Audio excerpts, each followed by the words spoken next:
Reconnaître les bienfaits du Seigneur et sa main agissante dans notre vie, c'est avec dévotion matinale du lundi au vendredi. Je suis Pierre Claver Gossou. Suivez-moi, je vous invite.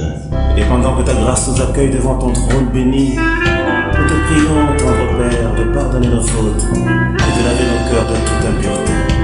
Entends les cris de mon cœur qui implore ta bienveillance.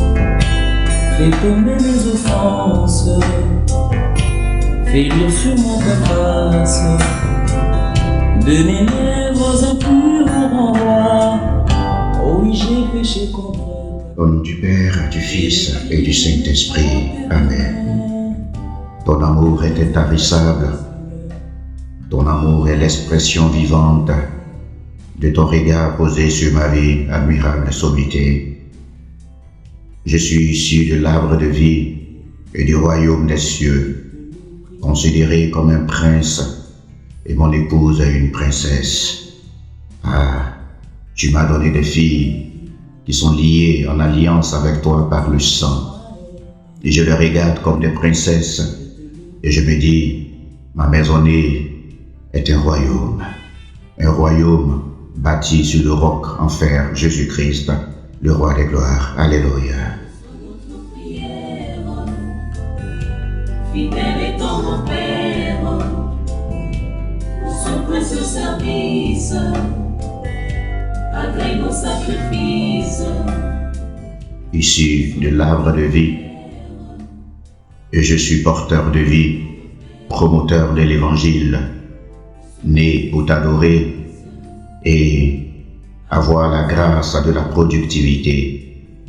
Je suis né pour produire et convertir des âmes. Et là, je parle de la grande commission.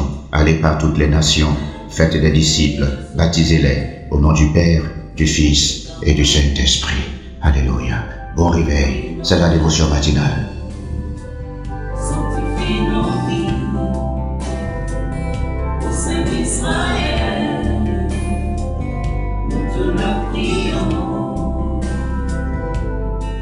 Vous êtes au rendez-vous des adorateurs et nous disons que nous voulons être celui que tu peux être en faisant connaître ton bien-être à tous ceux qui veulent être sans paraître.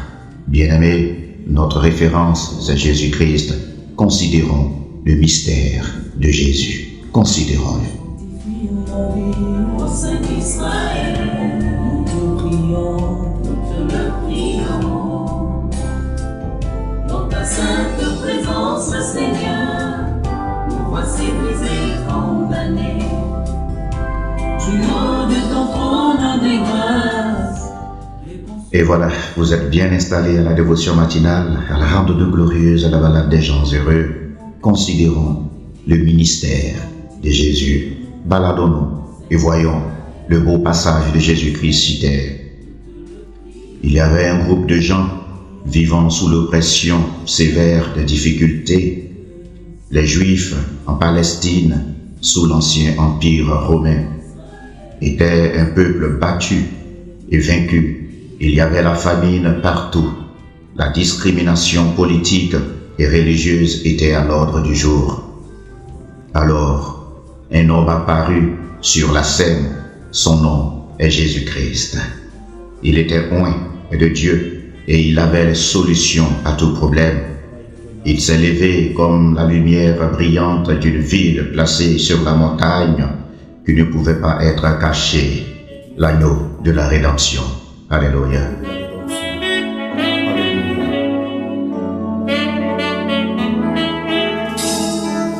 Tu cherches un peu plus simple, et y'a qu'en plus avec plusieurs. En lui, les boiteux ont reçu la force de marcher. En lui, les aveugles ont eu la vue et les muets parlent clairement. Tout problème fléchit devant son autorité. La tempête se calmait en sa présence. La mer devint une terre solide sous ses pieds. En sa présence, les philosophes perdirent leur raisonnement. Les experts religieux égaraient leur langage et leurs dirigeants politiques écoutaient avec étonnement. Là, Jésus, manifestant ainsi la présence divine au milieu des hommes, de nombreuses personnes venant de diverses villes et l'entouraient. Des milliers et des milliers marchaient vers cette lumière qui allume les âmes et les cœurs des êtres humains.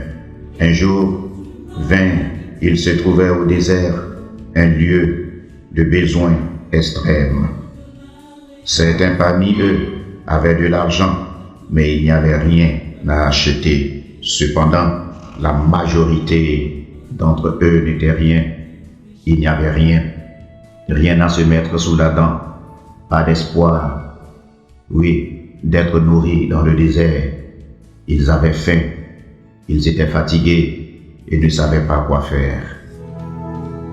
Je n'ai aucun animal à immoler pour courir. Mes péchés et tout le mal, et pour moi tu vas mourir. Pour moi tout est sacrifié, pour moi Messie tu es mort. Toi seul mis à combler le cœur condamné. Mais au milieu de tous ces manques, 5000 hommes, sans compter les femmes et les enfants, ont été surnaturellement nourris par Jésus-Christ. À travers Jésus, le Dieu très haut a démontré sa providence surnaturelle. Au milieu de cette suffisance, le peuple voulait le saisir et faire de lui leur roi, mais il s'est enfui. Voilà ce que Dieu veut faire avec toi. Toi qui écoutes cette dévotion matinale, voici ce que l'Éternel Dieu veut faire avec toi. En ce temps de la fin, réfléchis-y et positionne-toi pour ton élévation. La lumière que reflète la lune ne lui appartient pas, mais cela appartient au soleil. Sa position vis-à-vis du soleil détermine la quantité de lumière qu'elle reflète.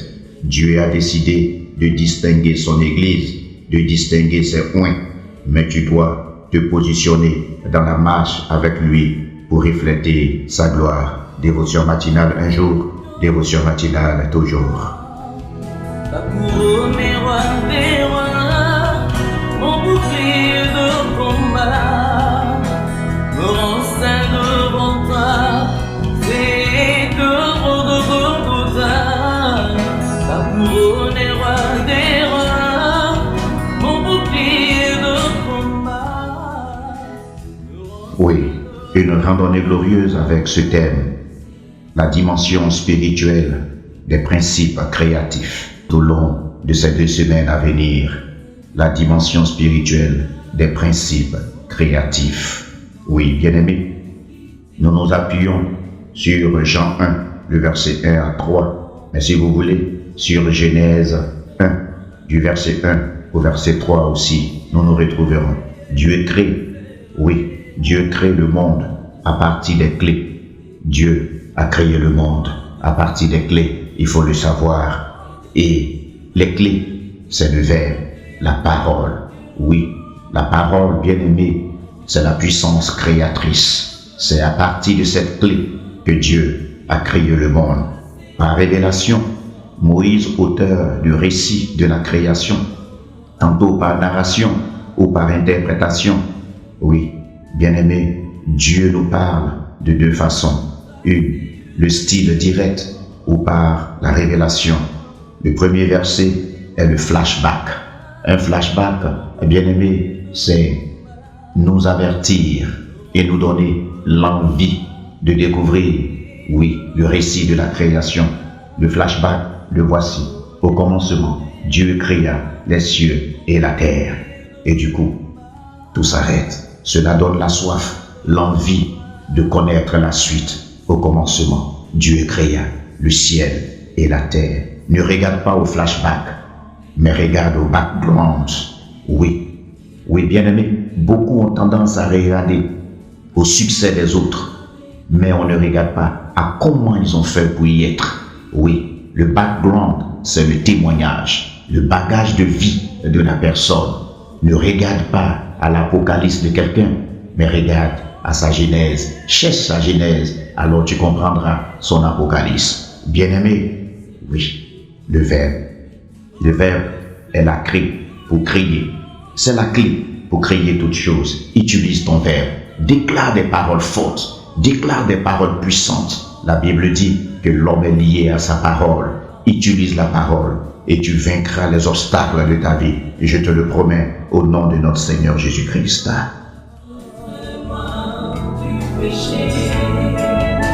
Alléluia.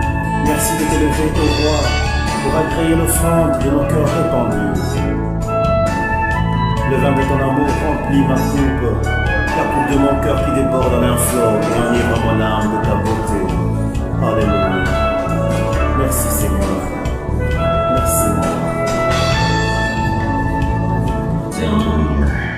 Merci Seigneur pour ce temps, cette randonnée glorieuse, ce genre d'adoration, je l'appelle l'adoration gros grain. Ah, où j'en sens, j'élève mon Dieu, le roi de gloire. La dimension spirituelle des principes créatifs. La dimension spirituelle des principes créatifs. Bien-aimés, c'est ce que nous développerons tout au long de ces 2 semaines. Oui, nous commençons par le verbe. Pour créer, il faut parler. Ce que tu appelles te répond. Appelle quelque chose ce matin, cette chose te répondra. Excellente journée. La main de Dieu ne vous quittera jamais. Je vous aime dans l'amour du Seigneur. C'était Pierre Clavel-Dossou pour la dévotion matinale, la randonnée glorieuse. Excellente journée en Jésus-Christ.